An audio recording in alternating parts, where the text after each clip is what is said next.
Welcome to Business Unmuted, a business discussion programme for the north of England, which is also available on all good podcast sites. The programme is brought to you in association with Virtue BMW, part of Gateshead-based Virtue Motors plc. If you're in the market for a new, used or fleet vehicle, its dealerships are in Stockton, Durham, Sunderland, Malton or York. Now, the economy, our economy is doing okay if you look at one bit, if you look at another, not so much. One economic confidence index has seen a drop to a 17-month low as prices surge and households tighten their belts. GfK's consumer confidence index fell 5 points to minus 31 in March, the fourth consecutive fall. The spectre of a recession is looming over us, but is it all doom and gloom? The Lloyds Bank latest business barometer, 10 out of 14 UK sectors recorded output growth and all 14 reported rises in employment. Perhaps a positive sign that the recruitment issues facing businesses previously are beginning to wane. Now they're fully staffed and businesses appear ready to go. Well, my guests today are all in different sectors. Steve Turner is the Police and Crime Commissioner for Cleveland. Damien Harrison is the Head of Operations at Bondgate IT. And down the line, we've got Bob Borthwick, Director at Scott Brothers. Now, Bob, we'll start with you. We just had a little bit of a look at the economy there. Just remind our viewers and listeners what your business does. Yeah, we're a waste management business and recyclers in Teesside. We've been in Teesside in business for 50 years.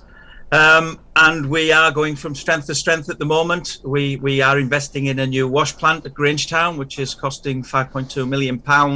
And we did get a government grant from Tees Valley Combined Authority towards that.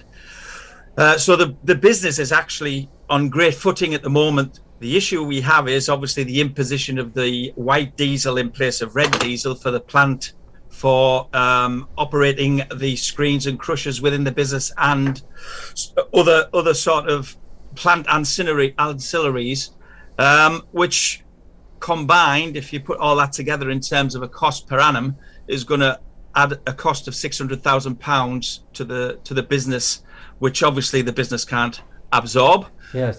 So that's going to be passed down the supply chain to clients. So ultimately, the clients are going to have to pay for that extra cost. Now, for people who are watching or listening to this outside of Teesside, your trucks, and they're big, heavy trucks with Scott Brothers written on them, they're ubiquitous in the northeast of England. They have skips on the back, or they're loading waste and reprocessing waste, and they're all over the place. So I can imagine that the fuel is one of the biggest costs.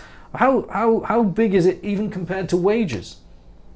The fuel cost, as quite rightly, is nearly on par with salaries, with the wage cost. There are not many businesses that you could say that for. Yeah.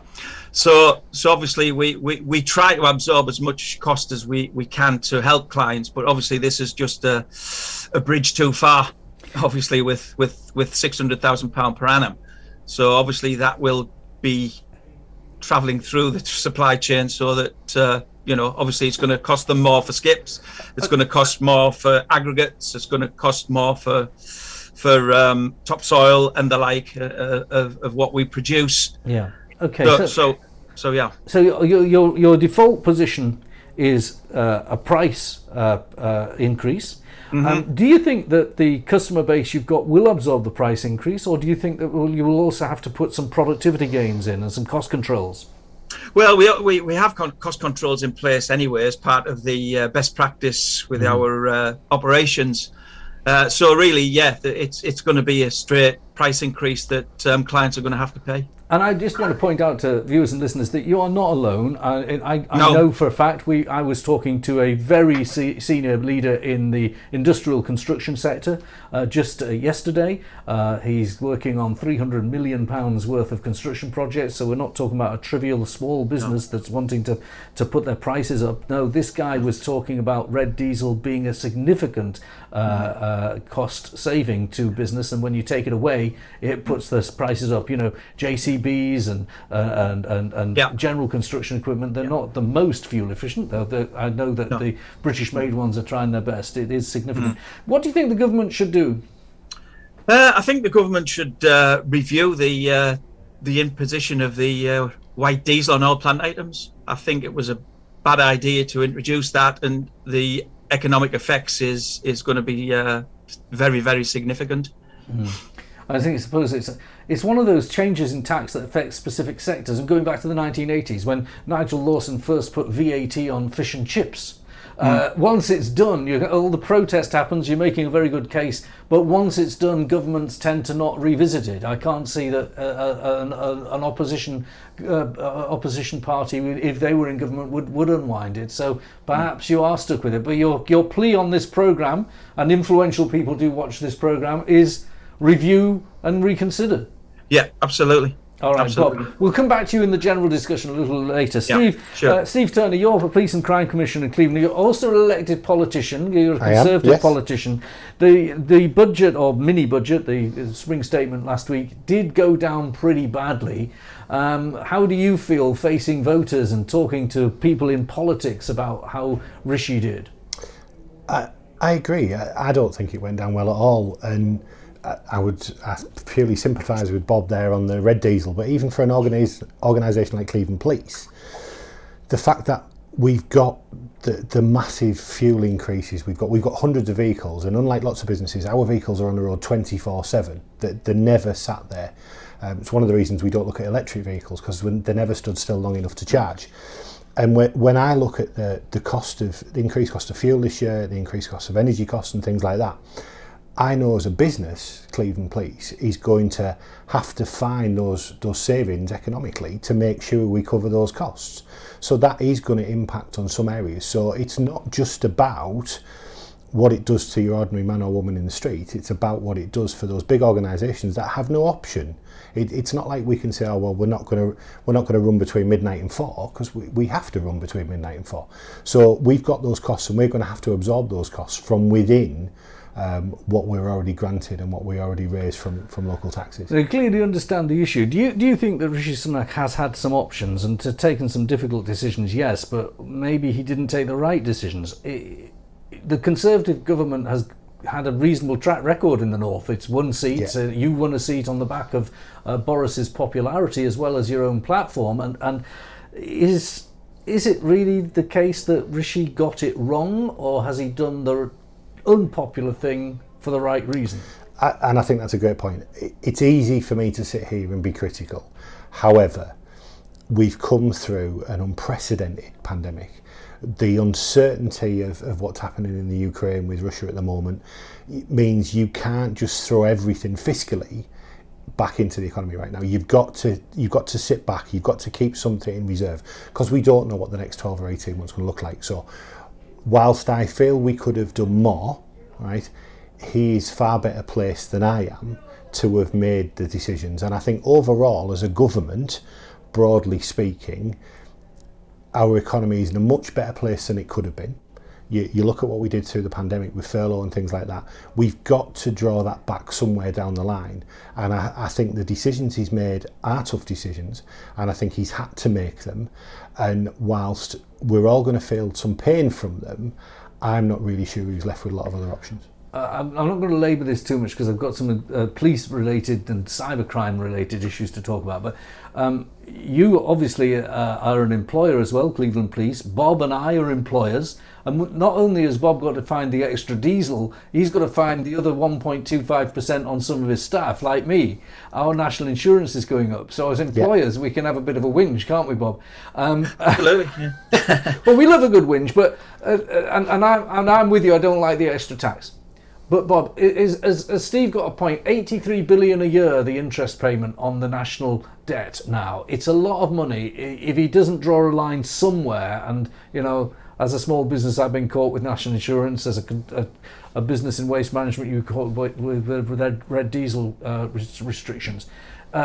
We've been hurt by it, but is it understandable? I mean, being in business like you and I, obviously clients are our number one priority and our number one revenue generator. Ultimately, like I said earlier, the supply chain is going to suffer. That cost is going to have to go to clients, and ultimately the cost of everything will increase to a certain degree, because someone has to pay for this. All right. So I don't think, at the end of the day, he's got options, but I understand his predicament to a certain degree, but But there at the end of the day, he's probably ends. made the wrong choices as far as I'm concerned. There we are. All right, that's it. Fair point, well made. Let's move on to the next bit. Steve, you have got a special event. It's on April the 11th, and it's about cyber security. Tell us how it affects businesses as well. So if we take cybercrime as a first, so nationally, if you look at our crime figures overall, if you exclude cybercrime, are dropping. Cybercrime is the biggest single increasing area of crime across the country, and Cleveland's no different for that. And what I find when we talk to business, especially businesses in the digital sector, lots of people who don't work within that space have no understanding of how vulnerable they can be. And there's lots that they can do. There's lots of small changes that businesses can make.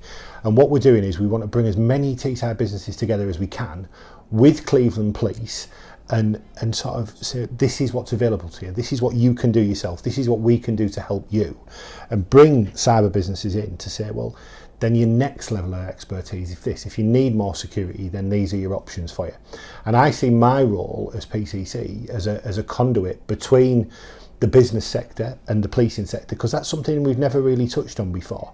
And I think there's so many opportunities for local businesses to work with myself through some of the partnership organisations we work with, to work with Cleveland Police to see what's available on offer, because ultimately if businesses are successful, we drive the economy up, and if we drive the economy up, we drive crime down. So wherever you find affluence, wherever you find a strong local economy, you see less levels of crime than you do in some of the more challenged areas that we have here in Teesside.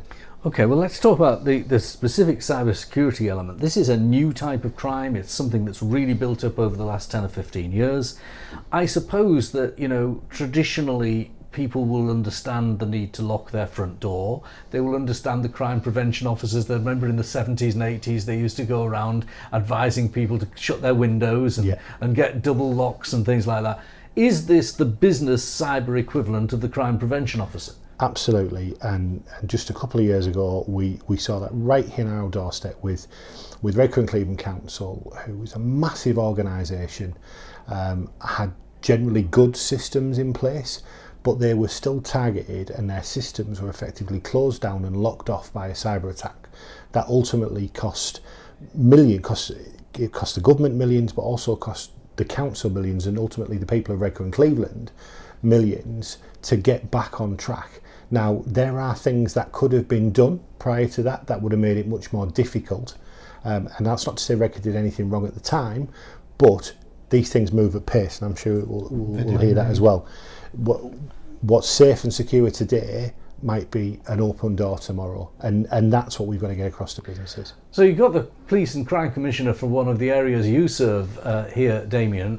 What do you think about this initiative, and how does your business help firms in this area to deal with this threat? I think it's really good. I think for what we're seeing kind of at Bondgate IT is we are seeing a lot more targeted attacks on businesses, whereby they know who works in the business, and the attacks are specially crafted to target individuals by name, and they come through and they look genuine, and until you start digging, it becomes really, really difficult to say, well, hang on, we need to pause this. Where we're finding a lot of businesses are lacking is end user education. Mm-hmm. End user education is really the key to stopping these incidents happening. You can build all your technology tools on top of it, but until you educate your end users, they're your biggest risk at a business. I had a case known to me of a business had just recruited a new member of staff.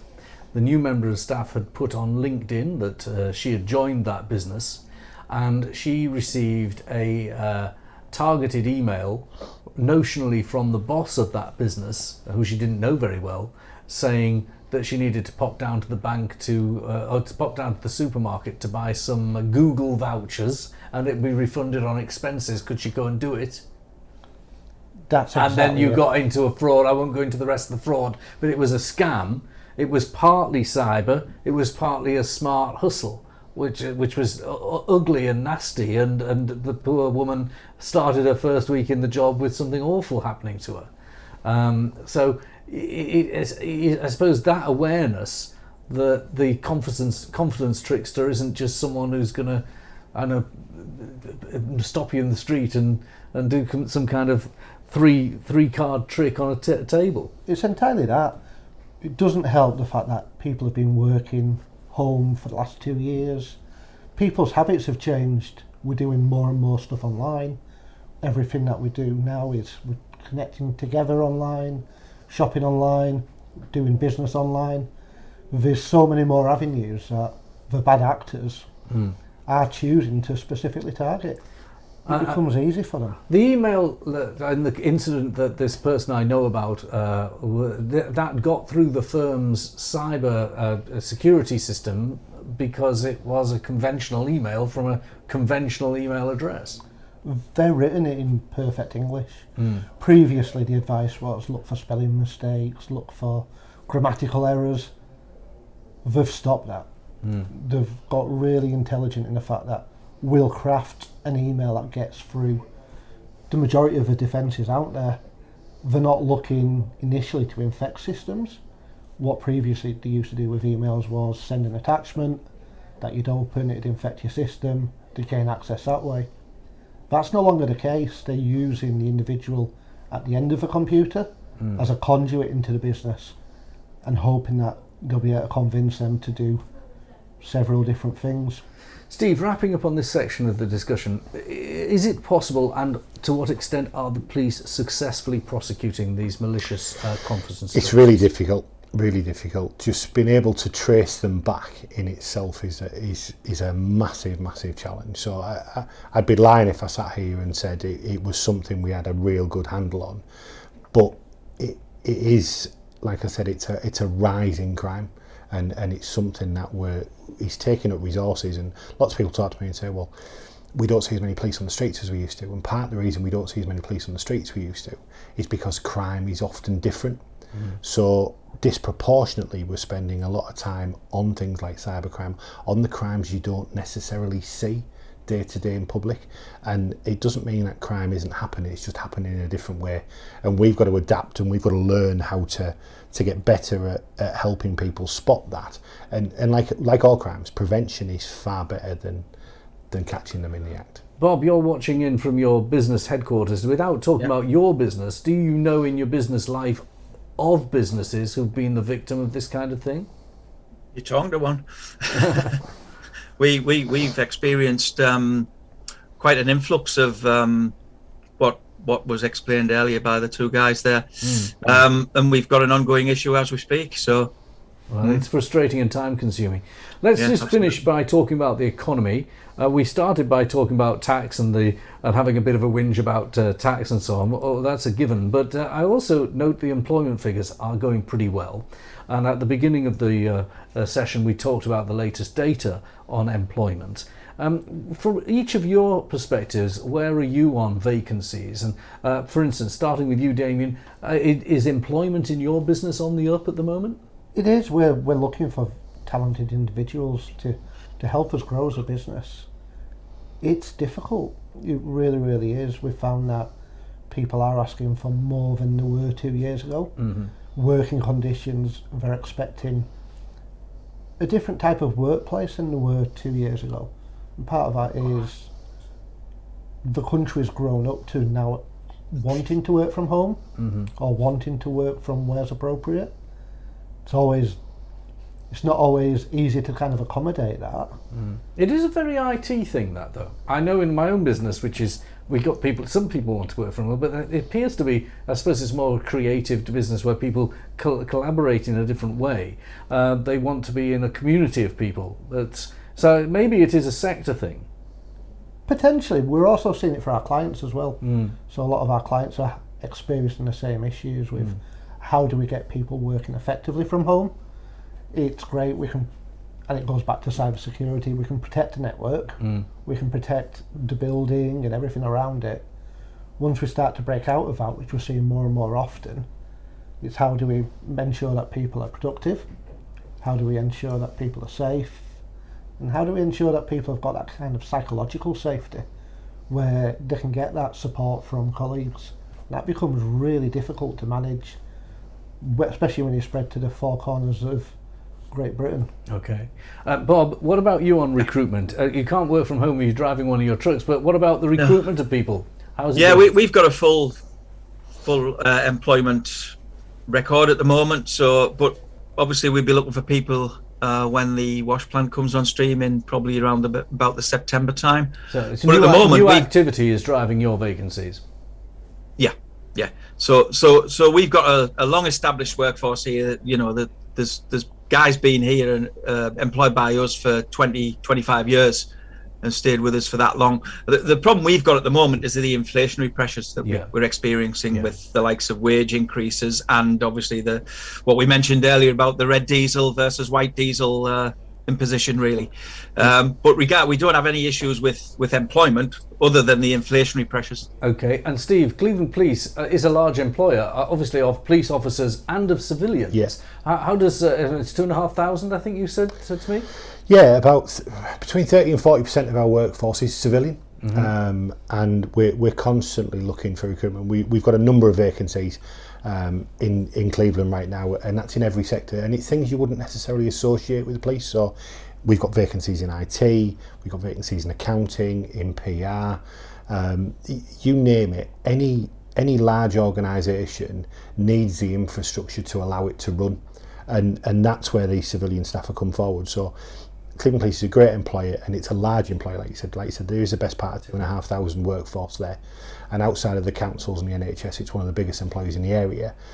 And we are constantly looking for good people, and it is a challenge. It is a challenge right now, and there's a number of vacancies that we're struggling to fill, and we've got turnover, and we're looking to do that. And as we bring more police officers online, which is what we're doing at the minute, we need the infrastructure to support them as well. So we're growing in that manner as well. I'm going to close on this question of police officers because we've been going over 20 minutes now, so we've got to wrap. But offline, before we came into our studio, I jokingly said to you, Steve, I'm 58 next birthday. Could I be a police officer? Fully expecting to be, oh, you're too old, you know, you haven't got the energy, you're too old. But actually, I was surprised to hear that you would recruit older people into your police officer cohort. You could be, and we do. There is no age barrier. As long as you pass the criteria, you are medically and mentally able to come in and do that role, we would welcome your application with open arms, Graham. Bob, you and I, that's what we do next. If it all goes wrong, you're too good looking, Graham. Thank you very much. Damien, thank you. Steve, Bob, and thank you everyone for watching and listening to Business Unmuted this week. We'll be back same time next week.